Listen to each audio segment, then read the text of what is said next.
Hello, everybody. Welcome back to HolyBirthed. My name is Ingrid Batige, and I am the host of this podcast. Today, I'm going to go straight into this episode of today. I know I haven't recorded in a while, but this topic came to my heart this morning, and this is not even planned. I'm telling you guys, I'm coming raw. I'm coming. I hope I'm pronouncing that word correctly. I'm really coming raw, uncooked. This is not prepared. We're about to eat this together, but it's just really been in my head. And I'm just coming with my Bible and we're just gonna talk about it. I went through, like, this week was actually very interesting for me.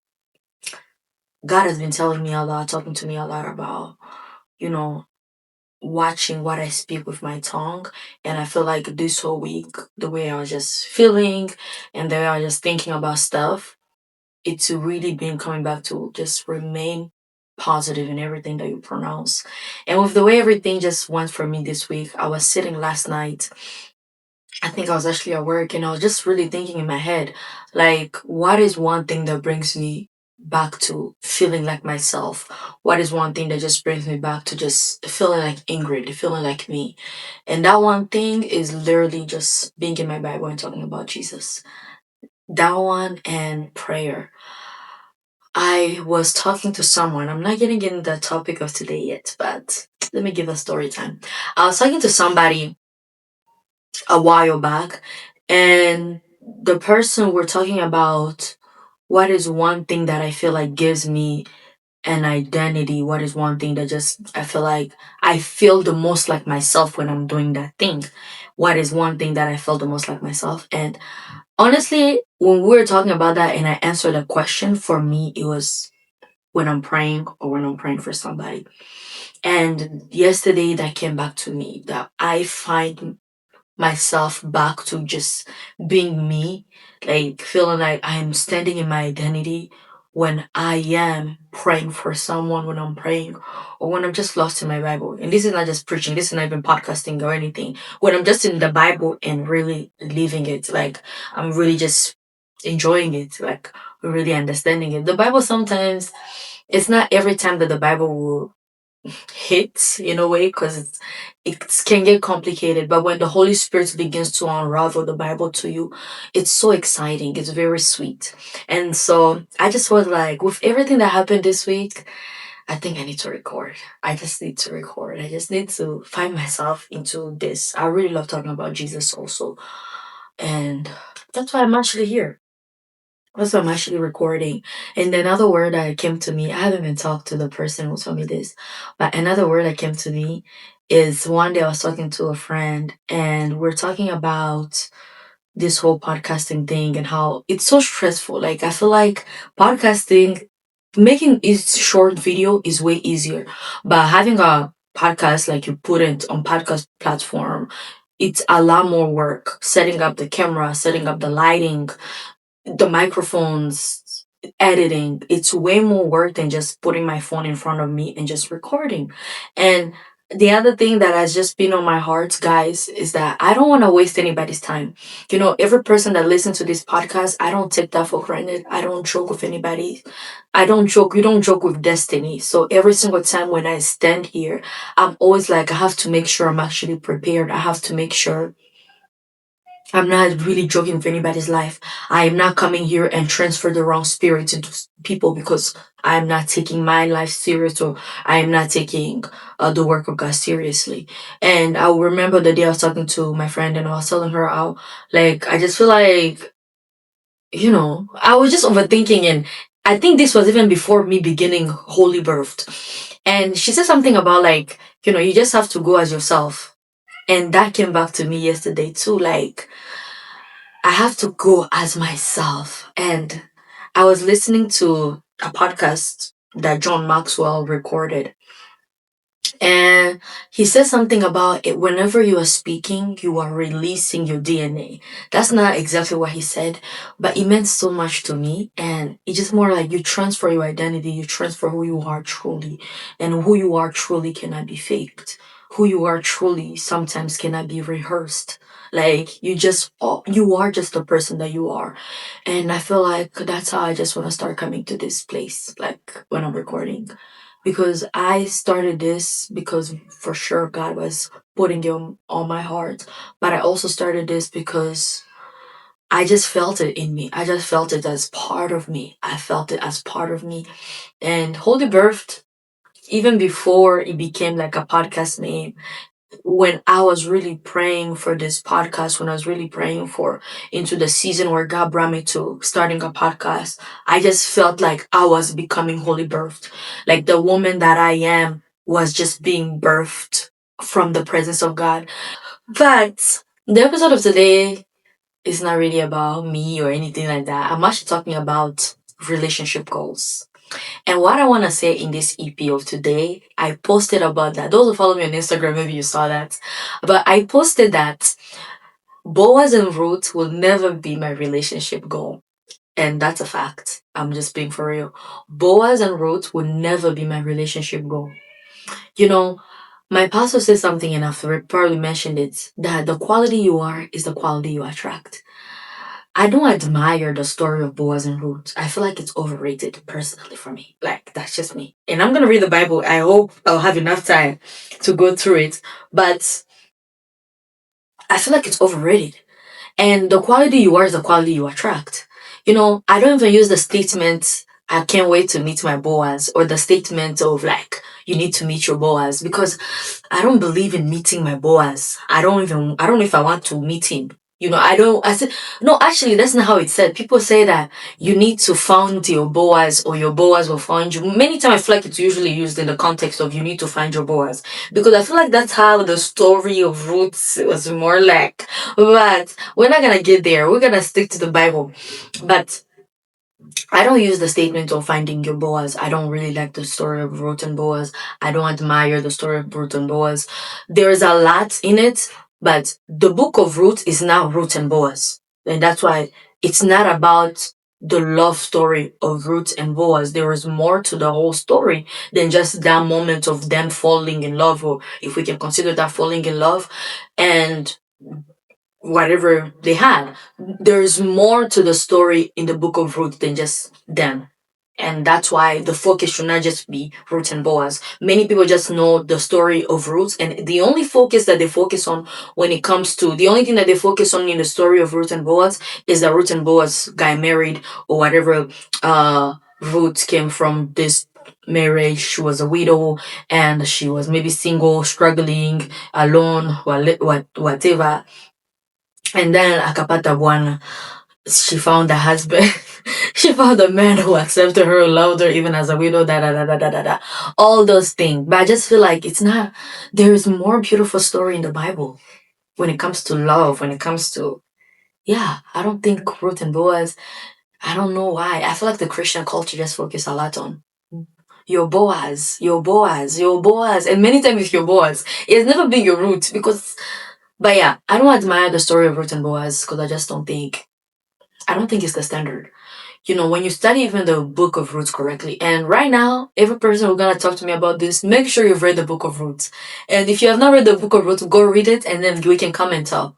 Don't come here with preachings. Like, I know a lot of preaching that have talked about Ruth and Boaz, and they've used that section. And that's what I'm saying. There is a section of the book of Ruth that focus on just Ruth and Boaz. But that has been like the whole main focus of the book of Ruth. There is a lot into the book of Ruth. And when we look into Ruth, mainly, Ruth is included in the Bible because she's in the genealogy of Jesus. Like, Ruth is a big woman because she is like a great grandmother of Christ. Like, she is in the genealogy of David. She is in there. So that is why Ruth is a big deal. Ruth is not a big deal because she found a man. Ha! Some people need to understand this. Ruth is not a big deal in the Bible because of the man she married. Ruth is not a big deal in the Bible because she found a man. Ruth is a big deal because she is in the genealogy of Christ. Ruth is a big deal. I was about to say that Ruth is a big deal because she was a widow and then she got saved. But it's not even just about what Ruth was going through. It's about how Christ was revealed. And that's how every situation that we face in life is about. when I face a challenge, it's not about how great and brave I am, me integrating into a situation. It's more about how Christ is being revealed in that situation. And so I'm going to read a couple verses just to show you why Ruth is not a woman to like, to be like, that's my love story. That's my relationship goal. Because when it comes to relationship goals, you cannot just pick one side of the story, one segment of a story, and feel like this is my goal. Because I remember, I'm just going to give an example. Pastor Mildred Kingsley, there is a preaching where she talks about how many people always say that her relationship with her husband is a relationship goal for them. But she said that many people, she doesn't understand how many people say that because she went through like a long period of infertility. She was unable to give birth. And people don't look at that moment. When you are looking at the story of someone as your goal, you also have to look through the challenge. Can you actually go through the challenge of like, this is my standard? And so for many people like, I'm never gonna say many of us. I was about to say many of us because me, I don't like the story of Ruth and Boaz. And this is my invite to you to go read the Bible. As I'm literally recording this, I'm encouraging you to go read the book of Ruth. That's literally the encouragement for today. Go read your Bible. Go read your Bible. Listen to my voice and go read your Bible. Like the story of Ruth and Boaz, when I look at the story of Ruth, if I said that Ruth is my relationship goal, that means I have something that is like roots, or I want something that is the root like roots that got me to that relationship. Because I will have to act like root to get a Boaz. You have to act like Ruth to get a Boaz.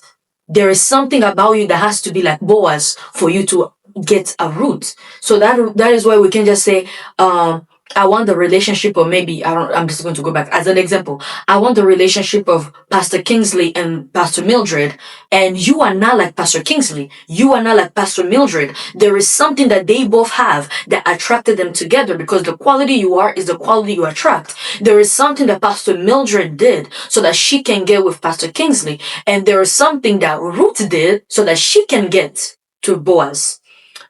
Pastor Kingsley and this is not this is not it. I just use that as an example. But what I'm going back to is the story of Ruth.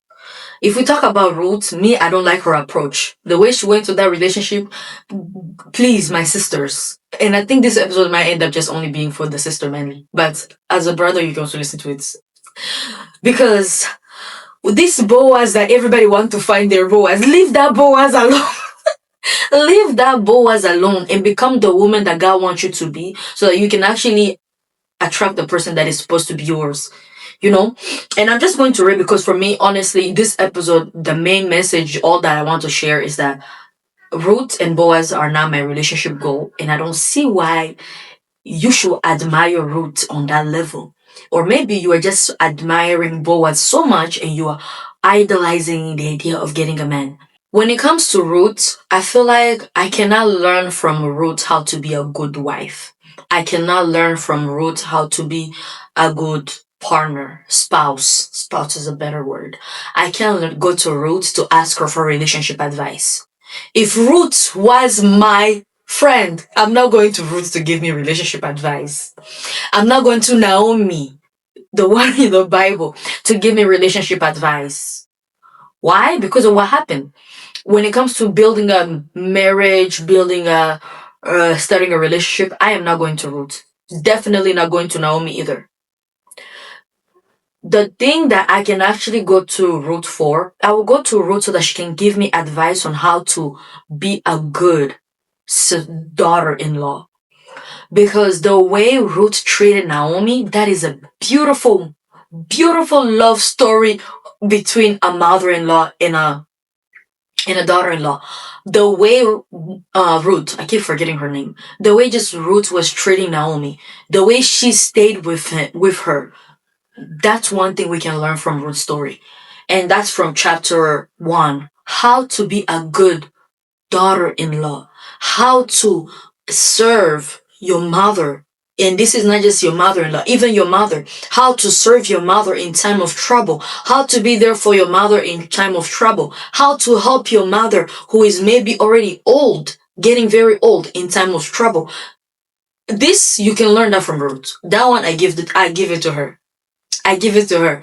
How to be a good fiance, how to be a good girlfriend, how to be a good, those two. I feel like those two because her relation, for me, the reason why I don't like Ruth is the way she handled the beginning stage of her relationship.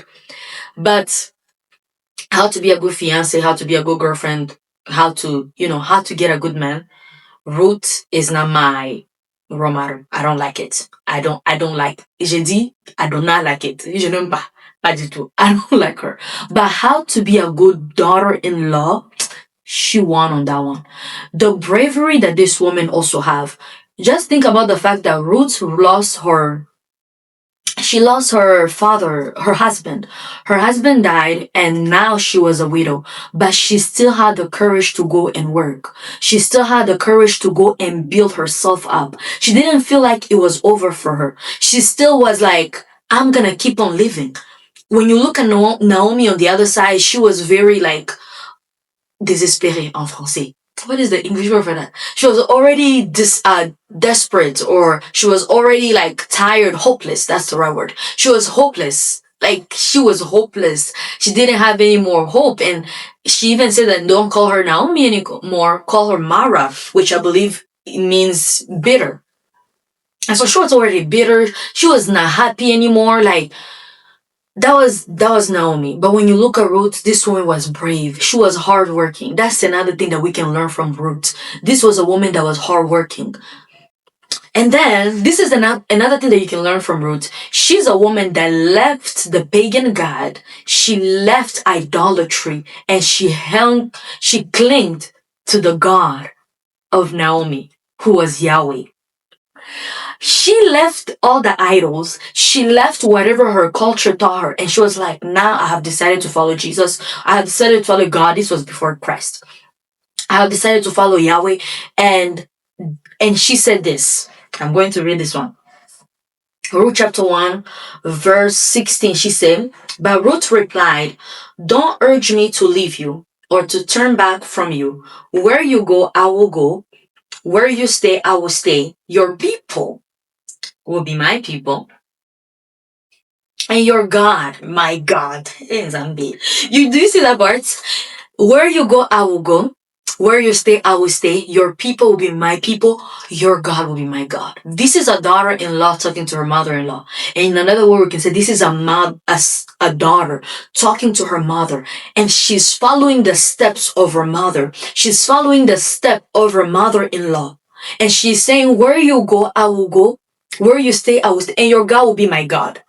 You know, sometimes as daughters, as women, we have to learn from our parents. We have to learn at the way that our parents cling to their God. If your mother is a praying woman, that's an attribute that you should catch up to. That is something that you should hold on to because it is something valuable. You go there muma barabara, sorry guys, today I'm feeling like Swahili. You go there muma barabara, unaza kamata tabia wabanamuki benye waombake, they don't fear God. It's not good. But we see Ruth here. She was even a pagan. She came from somewhere, but she accepted to cling to this new God. And she said, your God will be my God. Your people will be my people. And she followed Naomi. You see this woman, this is how, and then she stayed with the God of Naomi. It's not like some people unakuya mubia Mungu leo, unasema oh, dafata huu mtumishi wa Mungu, kisha après you leave, you go somewhere else. You decide that I'm going to follow God today. I'm going to be, this man of God will be discipling me. And then all of a sudden you literally give up and you go somewhere else. You see, this is the stuff to learn from Naomi. Forget about the relationship stuff. Forget about the relationship stuff from Naomi's story and Boaz. Forget the Boazi. Forget about it. Like, just look at the way she said, your God will be my God. And you know, actually, when I read this verse, this is verse 16 of Ruth chapter 1. When I read this verse, it's actually the same thing that happens actually when you choose a partner. This is talking about a mother-in-law, but this is basically the same thing because she was also married to the son of this woman. When we enter relationships, when we become married, especially women, you are literally saying your God will be my God, your people will be my people. Where you go, I will go. Where you stay, I will stay. The lesson when it comes to the book of Ruth, if you want to pick up a relationship lesson from the book of Ruth, it's not about she found a man. She found Boaz. That's it. That means I also have hope to find Boaz. No, there is more to this book than Boaz. Forget about Boaz. You know, we are focusing too much on Boaz because some of us, we are just idolizing marriage too much. Too much, and it's not okay. It's not okay. I know marriage is beautiful and it represents God, it represents the relationship of Christ and the church. I'll never minimize marriage. But I just feel like when the focus is too much on the man, man, you are really forgetting that you need to build yourself. You are forgetting that it's about Christ and becoming who Christ wants me to be. And when I become who Christ wants me to be, Christ himself will attach me to the person that is supposed to be with me. Becoming will attach you to the man that it is supposed to be in your life. Becoming will attach us to the person that is supposed to be with us. Becoming roots definitely is what will bring Boaz. But I don't become just because I want to be like Boaz. I want to meet Boaz. I don't become because, oh, this is the way to attract Boaz. And I feel like many times when we read the book of Ruth, it's more like we are trying to find strategy to find a man by force. Like, Mungu Baba, guys, why? That's not how it's supposed to be. You know, your God will be my God. That's literally what happened when we enter relationships, when we enter with somebody. And that's why as a man, as the head of the house, if any guy is listening to this, any brother, when a woman literally comes and clings to you, she's saying your God will be my God, your people will be my people. So you have to make sure you have a God.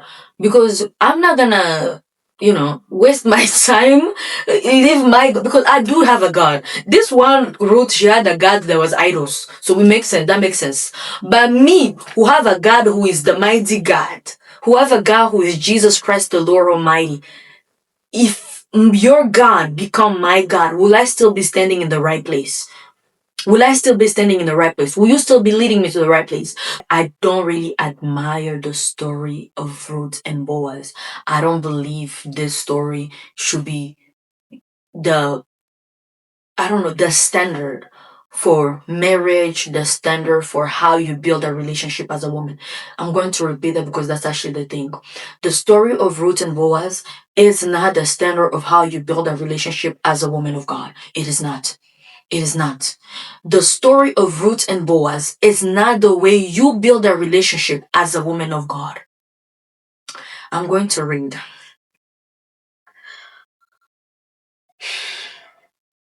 It starts.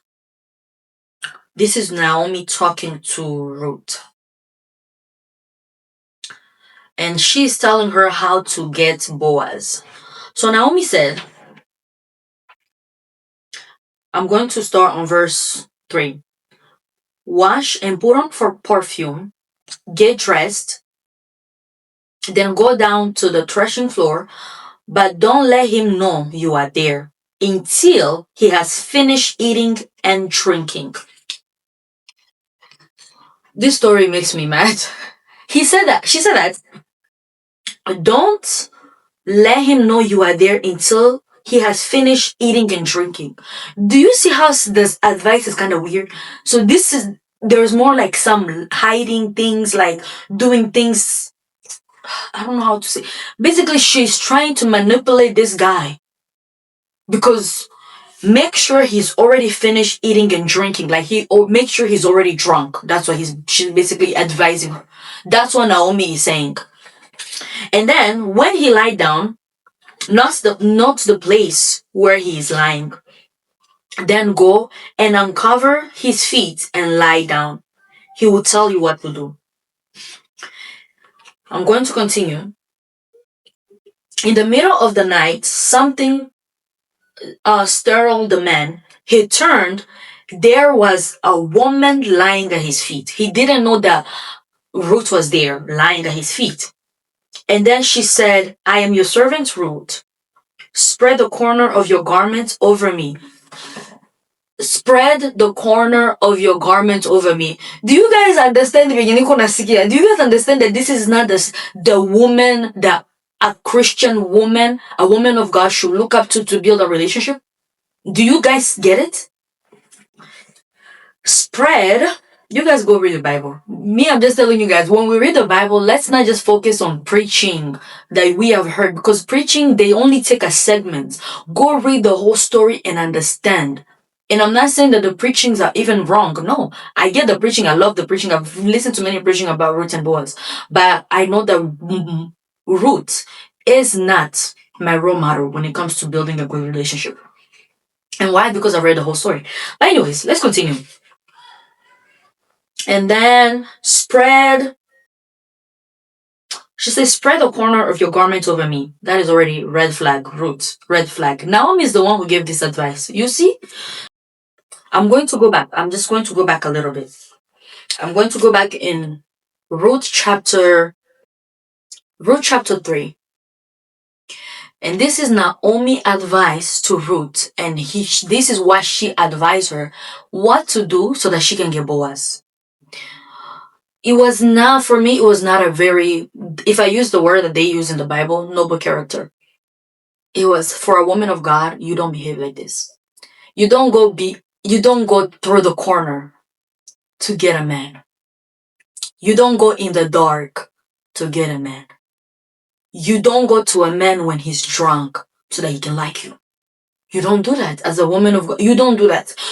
I don't know, me, I stand with the Bible, so if there's anybody else who does kind of stuff like that, yeah, you can do it, but when it comes to you being a woman of God, it doesn't match. That is not how it's done.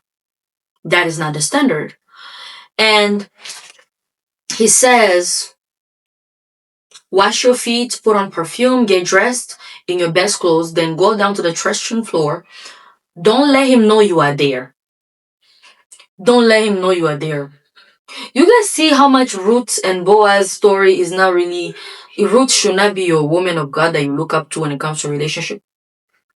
Ruth should not be the woman of God you look up to when it comes to relationship. Until he has finished eating and drinking. When he lies down, notes the place where he is lying, then go and uncover his feet and lie down. Uncover mtoto wa watu and lie down. Uncover him and lie down. Woman, this type of behavior, this type of I don't know the word that I want to use. I don't know if it's the right word to use, but this type of foolish behavior, this type of dirty behavior, huh? This type of it's not sounding fine. It's not sounding correct. But anyways, and then he says, in the middle of the night, something startled the man. And I jumped on verse 8, Ruth chapter 3, verse 8. And there was a woman lying at his feet. So this is now Boaz waking up and realize that Ruth is lying at his feet in the middle of the night. Mind you, Boaz was drunk. And that was the strategy that Naomi gave her so that she can catch this man. Mukorona, this one, let me stay in English. The reason why I feel like I keep going back to Swahili as I'm talking about this story, because it makes me mad. It bothers me. And I don't know if I can really be annoyed very well in Swahili, in English. I don't know.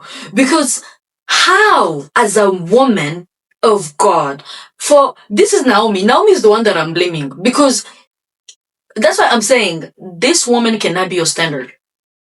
For who? For Ruth, I keep forgetting her name. For Ruth, it makes sense maybe why she followed the advice of her mother-in-law. She was new to all this thing, and she's the one who followed the God of somebody. But if we continue, and this is just to show you guys that Ruth is not the standard. That's why we have to understand what Christ said concerning us. We have to understand what God wants for us when it comes to relationship, and we have to read the Bible carefully. We continue, and then the Bible says in verse 9, I am your servant Ruth. She said, spread the corner of your garment over me, since you are my guardian redeemer. You are a guardian redeemer of our family. And then she says, spread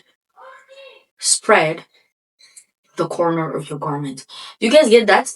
Spread the corner of your garment over me because you are my garment.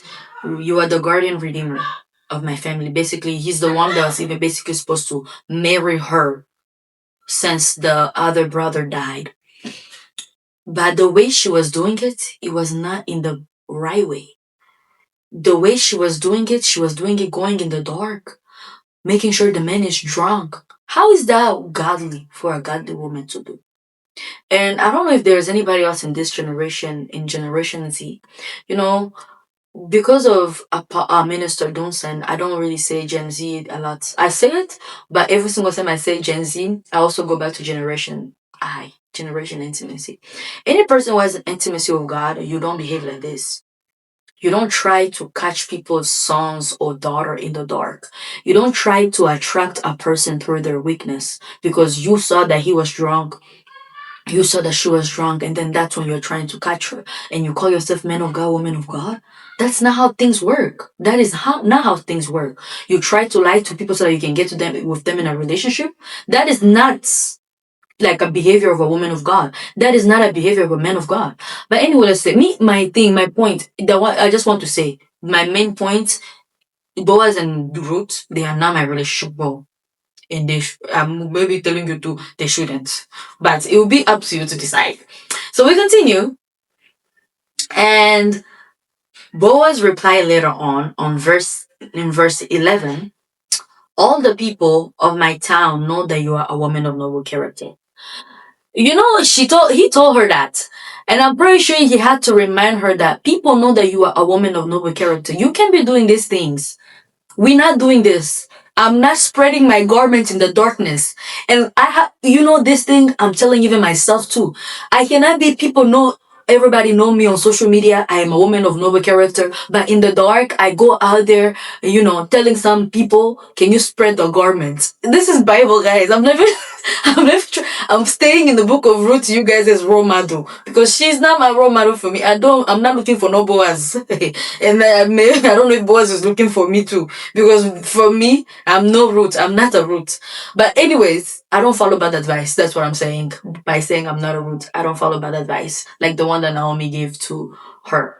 But anyways, so she said that they know that you are a noble character. When you are known as a woman of noble character, make sure you are also a woman of noble character off stage, off the light, when the lights are off, when you are not on the stage, when you are not speaking to a big crowd, when your family are not present, when your siblings are not present, when your mother is not present, when your father is not present, you have to remain that woman of noble character.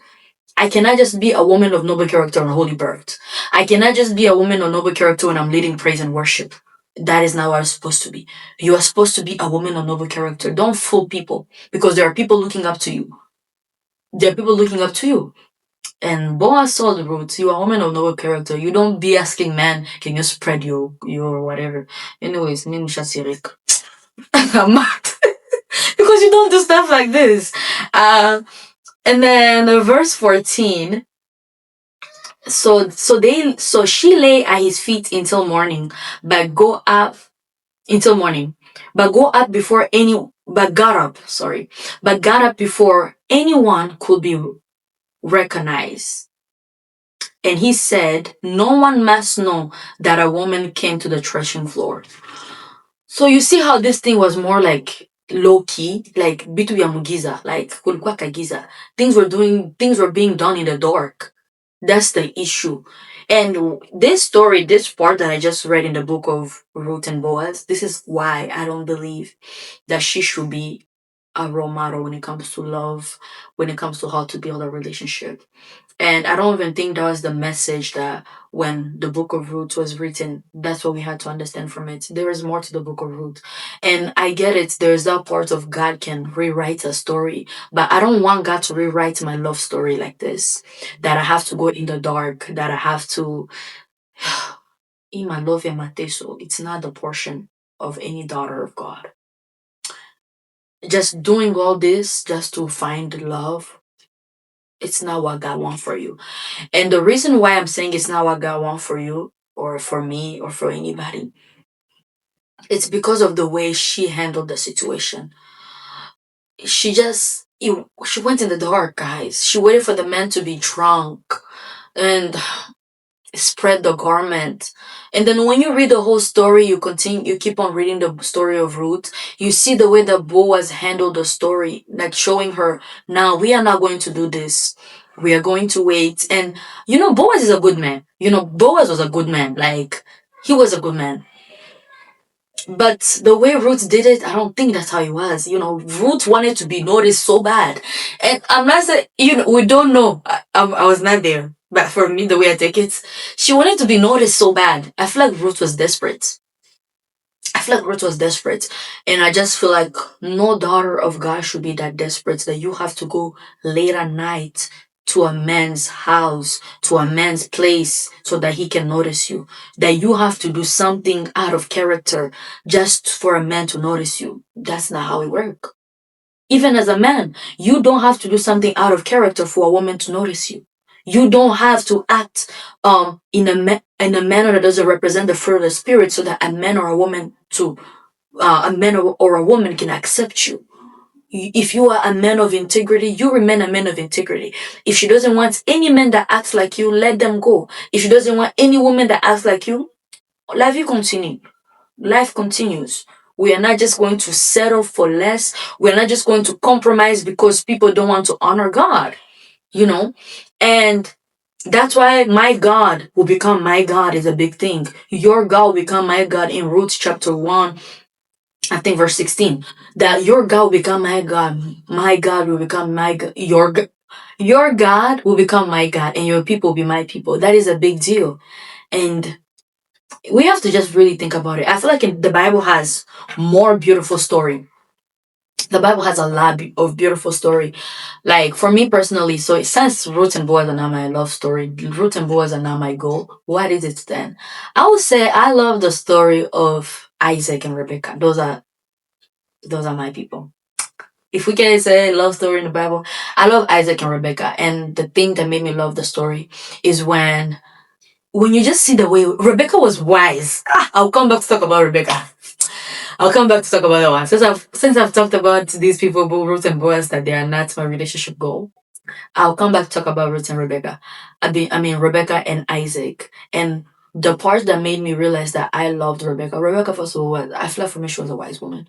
And then the other thing is how when Rebecca was brought to Isaac, she was told, the Bible said that she comforted Isaac from the death of her mother.